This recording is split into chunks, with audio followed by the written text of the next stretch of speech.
Okay students, today we are going to study the compound microscope. ये compound microscope क्यों कहलाता है? क्योंकि इसमें दो लेंस मिलकर काम करते हैं, एक ऊपर वाला लेंस, एक नीचे वाला lens. That's why we called it as a compound microscope.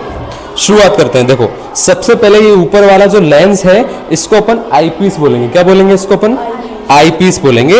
ये बहुत सारे पावरों का आता है, जैसे 15x लिखा है, इसका मतलब ये है कि 15 टाइम्स जूम करके दिखा सकता है। ठीक है। फिर इसके बाद ये बॉडी ट्यूब रहती है, इसको क्या बोलेंगे अपन? बॉडी ट्यूब बोलेंगे। माइक्रोस्कोप की बॉडी ट्यूब है। इसके बाद नीचे ये ऑब्जेक्टिव लेंस कहलाता है। ये किसी भी साइड घूम सकता है। ये अलग अलग पावर के 10x, 15x, 20x ऐसे जूम के ये ऑब्जेक्टिव लेंस रहते हैं। और यहां देखें तो ये अपना क्या है? आर्म है। इसी पे ये पूरी बॉडी इसकी सिचुएटेड रहती है। ये टिल्ट हो सकता है ऊपर और नीचे। यहां से इसको हम एडजस्ट करेंगे तो ये टिल्ट हो सकता है। ठीक है। इसके बाद हम देखें तो ये दोनों एडजस्टमेंट नॉब कहलाते हैं। ये कोर्स एडजस्टमेंट नॉब है, यानी इससे अपन इसकी जो बॉडी ट्यूब है इसको अपन ऊपर नीचे कर सकते हैं, जिससे क्या हो? फोकल लेंथ आंखों की एडजस्ट हो जाए और क्लियर दिखने लगे। ठीक है। इसके बाद ये छोटा वाला नॉब कहलाता है। इसको अपन फाइन एडजस्टमेंट करवाते हैं इससे। क्यों? क्योंकि सबकी आंखों की फोकल लेंथ अलग अलग रहती है, यानी रेटिना पे अच्छे से उसकी इमेज बनती नहीं है, तो किसी किसी का नंबर भी अलग रहता है आंखों का, चश्मे का। तो इससे माइनर और मेजर टाइप में अपन को फोकस करवाते हैं यहाँ पे। ठीक है। फिर ये हमारी मेटेलिक प्लेट है, इसी के ऊपर हम स्पेसिमेन रखते हैं। जैसे ये स्पेसिमेन रखा हुआ है एक स्लाइड के फॉर्म में, स्लाइड के ऊपर स्लाइड है, ये स्पेसिमेन स्लाइड बोलते हैं इसको। और यहाँ पे ये इसको क्लिप बोलते हैं, जो स्लाइड और स्पेसिमेन को होल्ड करके रखी रहती है।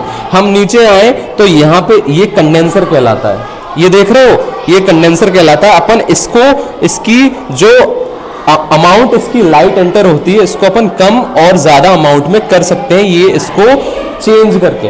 एज सेम एज ह्यूमंस, हमारी आंखों में जब हम देखेंगे तो आंखों में एक छोटा सा ब्लैक स्पॉट रहता है जिसको प्यूपल बोलते हैं।